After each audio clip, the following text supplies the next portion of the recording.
ನನ್ನ ಹೆಸರು ಆನಾ ಹರೀಶ್ ಅಂತ ಹೇಳಿ ಮುದುಕಳ BSSN ಅಧ್ಯಕ್ಷ.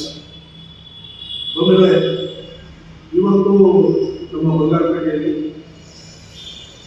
ಮಾಜಿ ಸಂಸದರಾಗಿರ್ತಕ್ಕಂಥ ಮುನಿಸ್ವಾಮಣ್ಣವರು ನಮ್ಮೆಲ್ಲರ ನೆಚ್ಚಿನ ನಾಯಕರಾಗಿರ್ತಕ್ಕಂಥ SN ನಾಗಸಂಬಣ್ಣನವರ ವಿರುದ್ಧವಾಗಿ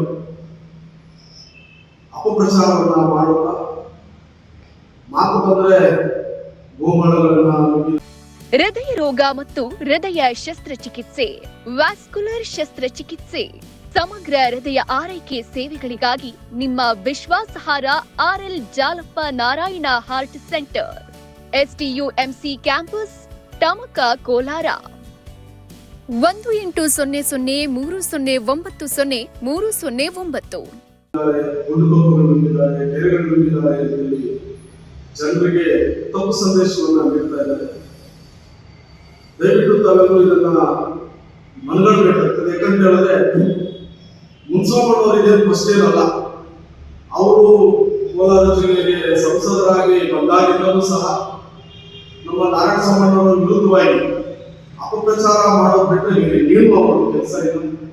ಅವರು 5 ವರ್ಷ ಅಧಿಕಾರಾವಧಿಯಲ್ಲಿ ಈ ಕೋಲಾರ ಜಿಲ್ಲೆಗೆ ಏನ್ ತಂದಿದ್ದಾರೆ ಅಂತ ನಮಗಂತೂ ಗೊತ್ತಿಲ್ಲ. ಮಾತಾ ಬಂದ್ರೆ ರೈಲ್ವೆ ಸ್ಟೇಷನ್ ಮಾಡಿದ್ದೇನೆ, ಅದು ಮಾಡಿದ್ದೇನೆ, ಇದು ಮಾಡಿದ್ದೇನೆ ಅಂತ ಹೇಳ್ತಾರೆ. ಆದ್ರೆ ಅವರ ಅಭಿವೃದ್ಧಿ ಕೋಲಾರ ಜಿಲ್ಲೆಗೆ ಅವರ ಅಭಿವೃದ್ಧಿ ಶೂನ್ಯ. ಎಸ್ಪೆಷಲಿ ಬಂಗಾರಪೇಟೆಯಲ್ಲಿ ಕೂಡ ಅವರ ಅಭಿವೃದ್ಧಿ ಏನೂ ಇಲ್ಲ. ಯಾಕೆಂತ ಇತ್ತು ಅಂತ ಹೇಳಿದ್ರೆ ಕಳೆದ 15 ವರ್ಷಗಳಿಂದ ಬಂಗಾರಪೇಟೆಯಲ್ಲಿ SN ನಾಗಸಂಬಣ್ಣನವರು ಮಾಡಿರ್ತಕ್ಕಂಥ ಅಭಿವೃದ್ಧಿ ಕೆಲಸ ಪ್ರತಿಯೊಬ್ಬ ಮನೆ ಮಗಳು ಕೂಡ ಗೊತ್ತಿದೆ, ಪ್ರತಿಯೊಬ್ಬ ತಾಯಿಗೂ ಗೊತ್ತಿದೆ.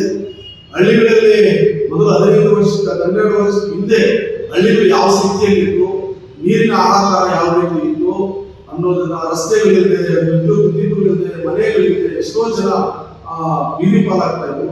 ಅಂತ ಹಂತದಲ್ಲಿ ಇವತ್ತು ಎಲ್ಲರಿಗೂ ಸಹ ಇರಲಿಕ್ಕೆ ಸೂರನ್ನು ಕೊಟ್ಟಿದ್ದಾರೆ, ನೆಮ್ಮದಿಯಾಗಿ ವಾಸ ಮಾಡಲಿಕ್ಕೆ ವಾತಾವರಣವನ್ನು ಮಾಡಿಕೊಟ್ಟಿದ್ದಾರೆ, ಕುಡಿಲಿಕ್ಕೆ ನೀರನ್ನ ಕೊಟ್ಟಿದ್ದಾರೆ, ಓಡಾಡಲಿಕ್ಕೆ ರಸ್ತೆಯನ್ನ ಕೊಟ್ಟಿದ್ದಾರೆ. ಕಾಲೋನಿಗಳು ಇತರೆ ಕಾಲೋನಿಗಳಿಗೆ ಹೋಲಿಕೆ ಮಾಡಿದ್ರೆ ಇವತ್ತು ನೆಮ್ಮದಿಯಾಗಿ ಜೀವನ ಮಾಡುವಂತ ಮಟ್ಟಿಗೆ ಅಭಿವೃದ್ಧಿಯನ್ನ ಇವತ್ತು ನಾವು ಕಾಣ್ತಾ ಇದ್ದೇವೆ. ಬಂಗಾರಪೇಟೆಯಲ್ಲಿ ಈ ಒಂದು ಇಡೀ ಕೋಲಾರ ಜಿಲ್ಲೆಯಲ್ಲಿ ಎಲ್ಲೂ ಸಹ ಬಂಗಾರಪೇಟೆಯಲ್ಲಿ ನಡೆದಿರ್ತಕ್ಕಂಥ ಅಭಿವೃದ್ಧಿ ಕೆಲಸಗಳು ಕೋಲಾರ ಜಿಲ್ಲೆಯಲ್ಲಿ ನಡೆದಿಲ್ಲ ಅಂತ ಹೇಳೋದಕ್ಕೆ ಇಲ್ಲಿ ಪ್ರತ್ಯಕ್ಷವಾಗಿ ಅವರು ಬಂದು ನೋಡಿದ್ದಾರೆ.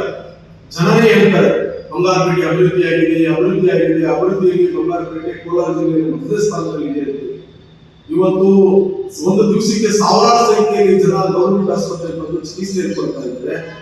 ಸ್ವಂತ ಕಟ್ಟಡ ಇದೆ, ಸ್ವಂತ ಪೊಲೀಸ್ ಸ್ಟೇಷನ್ ಸ್ವಂತ ಕಟ್ಟಡ ಇದೆ, ಅದೇ ರೀತಿಯಾಗಿ ಪಶುವೈದ್ಯಕೀಯದ ಸ್ವಂತ ಕಟ್ಟಡಗಳಿದೆ, ಮುರಾರ್ಜಿ ದೇಸಾಯಿ ವಸತಿ ಶಾಲೆಗಳ ಸ್ವಂತ ಕಟ್ಟಡಗಳಿದೆ, ಕಿತ್ತೂರಾಣಿ ಚೆನ್ನಮ್ಮ ವಸತಿ ಶಾಲೆಗಳ ಸ್ವಂತ ಕಟ್ಟಡಗಳಿದೆ, ಲೋಕೋಪಯೋಗಿ ಸ್ವಂತ ಕಟ್ಟಡಗಳಿದೆ.